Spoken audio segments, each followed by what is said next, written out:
Hello everyone, I'm Captain Logan, and this is Superhero Rewind.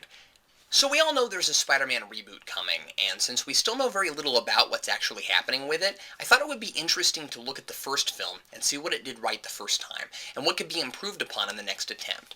So this is going to be a different kind of review from the norm, especially since in several months when we know more about the reboot, this won't be topical anymore and probably won't be nearly as interesting. But it's interesting right now, at least to me, so let's get started. Now you've clicked on a video in a series called Superhero Rewind, and considering this is one of the most popular superhero movies ever made, I'm going to assume you've seen it and ask the plot synopsis. If you haven't, or if it's been a long time, I suggest popping it in before you finish this review. Besides, it'll give you an excuse to watch Dafoe being really creepy. First off, the origin.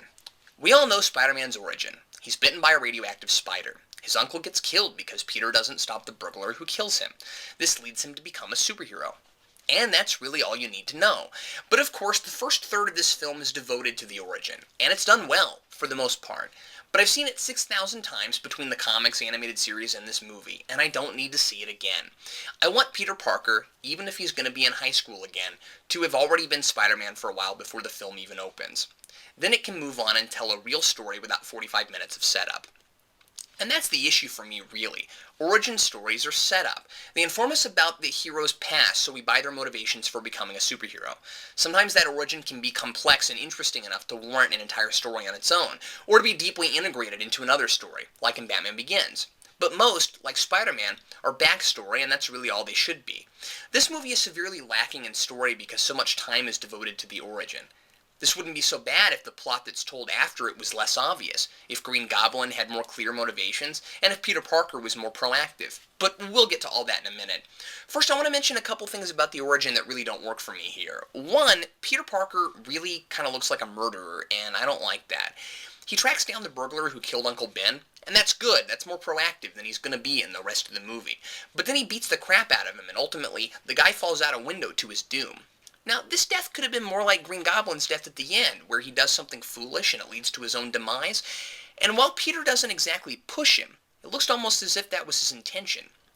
He has that same look Daredevil did when he hit that guy with a subway train, like he's about to say something like, "Justice is served." The last thing Uncle Ben said to him while they were both together, as much as I get sick of hearing this, was, "With great power comes great responsibility." Now, I didn't hear, "If I get killed, be sure to avenge my murder," even though those sentences do have the exact same amount of syllables. I don't know, maybe Peter just heard him wrong. There's another scene in the middle of all this that bugs me, and I can't help but bring it up. It's small, it's piddly, but I can't help but mention it. So Peter sees this ad in the newspaper and decides to try his hand at wrestling so he can buy a car and impress Mary Jane. Oh, and word to the wise, if you think you need to buy a car to impress a girl, she's probably not the right girl. The ad says 3 minutes in the ring for $3,000. So Peter wrestles, just like in the comics, and beats Bonesaw McGraw, aka Macho Man Randy Savage. Now, so far, so good. Then he goes to the manager to get paid. The manager gives him $100. Now here comes the most bone-sawed logic ever. Peter asks why he only got $100. The ad was for $3,000. The manager says, $3,000 for 3 minutes, and you pinned him in 2. For that, I give you $100, and you're lucky to get that. Uh-huh. So Peter does something no one else that night could do. He beats up this bonesaw guy, and for that he gets paid less than what the ad called for. Now, I realize this guy is conning a kid and probably figures he can get away with it no matter what he says, but consider that this isn't an underground operation. It's right next to the public library. The arena looks like it's the WWE or something, and there's a full house of legitimate-looking patrons. Suddenly, Peter finds himself in a shady back room run by con artists who can't do math. If this guy paid people that way very often, his business wouldn't last very long. And if he wanted to con him, why not just say, like, $2,000 for 2 minutes instead of $100? Well, sorry about that. Moving on. Secondly, the reboot needs to keep it lighthearted. In a lot of ways, the tone of Spider-Man should be opposite from Batman. And I realize the irony in that, considering that this film and Tim Burton's Batman were both scored by Danny Elfman. Regardless of what problems he's dealing with, even when he feels he's the cause of them, the best Spider-Man is the one who uses humor to deal with tense situations. In the Fox animated series in the 90s, Spider-Man was making wisecracks even when the whole world was crumbling down around him. And there are people who do this in real life, too, people who work through their problems by making light of them. This movie does have a good sense of humor, especially with J. Jonah Jameson, who is a spitting image of the character from the comics. And the film occasionally gives Spider-Man something quick-witted to say, like when he's fighting Bonesaw and he says, "That's a cute outfit. Did your husband give it to you?" But the trouble is, I don't know where those kinds of jibes even come from. When he's out of the outfit, he doesn't talk like this, and when he's in the outfit, he doesn't do it very often. I'd be fine with the idea that he sheds his inhibitions when wearing the costume because he's hiding behind a mask and he can be a different person, but I don't see enough of that. The joking Spider-Man comes out so rarely that when it does, it's hard for me not to see it just as fan service, like they know there are fans in the audience who expect this, so it's in a few places to appease them, rather than making Peter Parker more of a jovial character. Now, I don't want to go so far as to say Tobey McGuire was a bad choice, but Peter is often not written the way I saw Spider-Man in the comics. It's always risky to show your protagonist crying, and he does it far too much.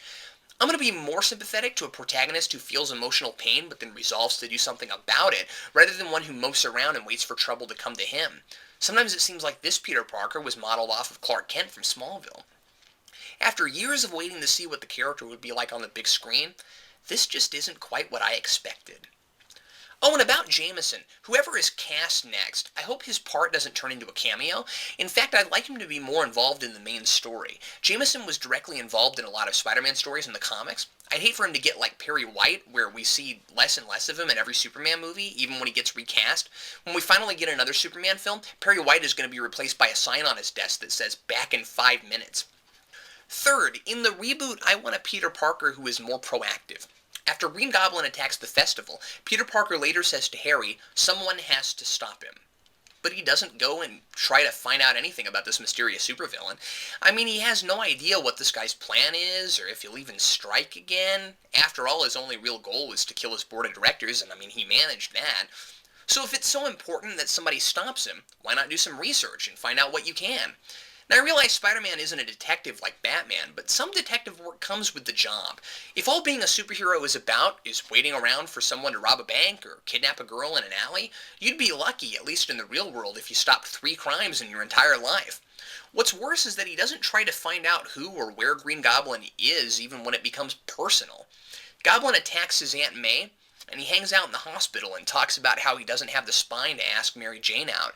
Before that, Goblin pretended to be an old woman in a burning building to bring Spider-Man to him, and after they fight, he doesn't try to follow the Goblin or anything. When Goblin finally kidnaps Mary Jane, Peter talks to him on the phone and asks where he's taken her. Well, at least he was smart enough to ask. I mean, I'm imagining Goblin just hanging out, waiting for Spider-Man to show up, but he's just at home crying because Goblin's got her, and with all his amazing superpowers, there's just nothing he can do.